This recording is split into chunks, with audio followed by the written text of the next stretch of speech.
Paalala po lamang, ang impormasyong aming ibabahagi ay para sa layuning pang-impormasyon lamang at hindi opisyal na payo ukol sa tulong at regulasyon ng kung saan mang seksyon ng gobyerno, Pilipinas man o Japan. Ang kakaibang trabaho sa Japan. Ang mga taong pansamantalang tumitira sa mga bahay na may madilim na nakaraan. Mga kakaibang trabaho sa Japan, nakakaunti pa lamang ang nakakaalam.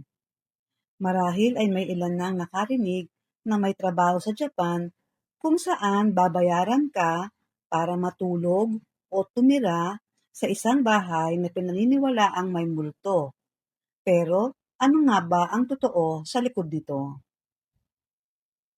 Sa Japan, may tinatawag na Jiko Buken o stigmatized property. Ito ay mga bahay o apartment kung saan may nangyaring hindi pangkaraniwang insidente tulad ng pagpapakamatay, pagpatay, aksidente, o kaya naman ay may taong namatay at matagal bago natagpuan ang bangkay. Sa kulturang Hapon, mahalaga ang reputasyon ng isang bahay. Maraming Hapon ang naniniwala na ang ganitong mga property ay maaaring magdala ng malas o hindi magandang pakiramdam. Dahil dito, nahihirapan ang mga may-ari at real estate companies na ipaupahan o ibenta ang mga ganitong bahay. Dito pumapasok ang kakaibang trabahong ito. May ilang kumpanya at property owners na naghahanap ng mga taong handang pansamantalang tumira sa mga ganitong bahay. Tinatawag silang test residents o occupancy workers. Ang kanilang pangunahing trabaho ay manatili sa bahay sa loob ng ilang linggo o ilang buwan. Hindi nila kailangan gumawa ng espesyal na gawain. Ang kailangan lang ay normal silang mamuhay, matulog, kumain, manood ng TV, at gamitin ang bahay na parang ordinaryong residente. Ngayon, may mga nagsasabing ginagawa ito upang patunayang ghost-free ang bahay. Ngunit ang katotohanan ay wala pong siyentipikong paraan upang patunayan kung may multo o wala. Hindi rin ito opisyal na layunin ng mga kumpanya. Ang tunay na layunin ay ipakita na muli nang may nakatira sa property at mabawasan ang negatibong reputasyon nito. Kapag nakita ng mga susunod na renter na may naunang tumira at walang naging problema, mas nagkakaroon sila ng kumpiyansa na umupa o bumili ng bahay. May mga pagkakataon ding mas mura ang renta ng mga Jiko Buken. Sa katunayan, may ilang apartment sa Japan na umaabot sa 20% hanggang 50% ang ibinababa ng renta. At kung minsan ay mas mababa pa. Depende sa naging insidente at sa lokasyon ng property. May mga taong sadyang pinipili ang mga ganitong apartment dahil gusto nilang makatipid. Para sa kanila, mas mahalaga ang mababang renta kaysa sa mga kwento tungkol sa nakaraang bahay. Mayroon ding mga YouTuber at content creator sa Japan na kusang tumitira sa mga Jiko Buken upang ipakita sa kanilang viewers ang tunay na kalagayan ng mga bahay. Kadalasan ipinapakita nila na ordinaryo lamang ang mga ito at wala namang kakaibang nangyayari. Mahalaga ring malaman na may mga patakaran ang Japan tungkol sa pagbunyag ng impormasyon.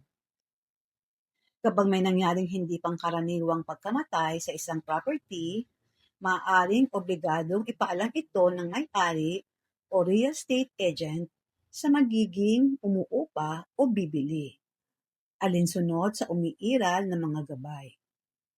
Layunin nito ang maging tapat ang transaksyon at mabigyan ng sapat na impormasyon ang mga interesado.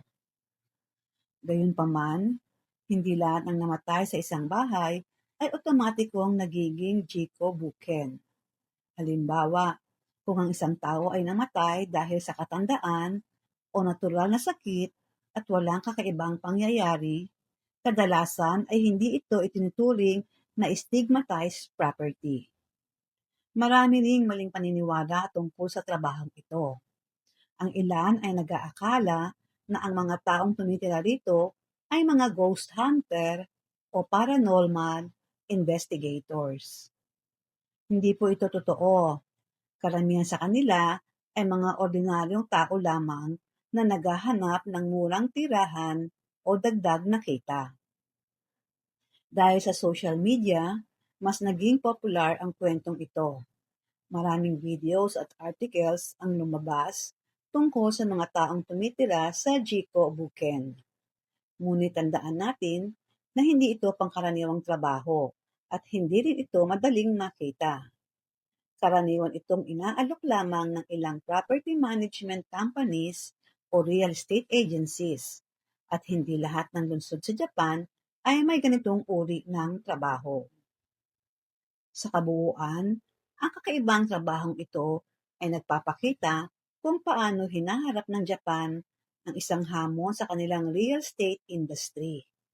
Sa halip na pabayaan ang mga bahay na walang umuupa, naghahanap sila ng praktikal na paraan upang maibalik ang tiwala ng mga tao. At higit sa lahat, mahalagang tandaan na ang layunin ng trabahong ito ay hindi upang patunayang may multo o wala, kundi upang maibalik ang kumpiyansa ng mga susunod na titira sa bahay at mabawasan ang negatibong reputasyon ng property. Sana po ay may bago kayong natutunan tungkol sa isa sa mga pinakakakaibang trabaho sa Japan. Disclaimer lamang po, ang lahat ng impormasyong ibinahagi ay para sa layuning pang-impormasyon lamang at hindi garantisadong kumpleto o laging updated. Ito ay maaaring magbago nang walang paunang abiso. Ang creator ay hindi mananagot sa anumang direkta o hindi direktang epekto na maaaring magmula sa paggamit o interpretasyon ng impormasyong ito. Sa pangwakas, umaasa po kami na nakatulong ang impormasyong ito bilang gabay.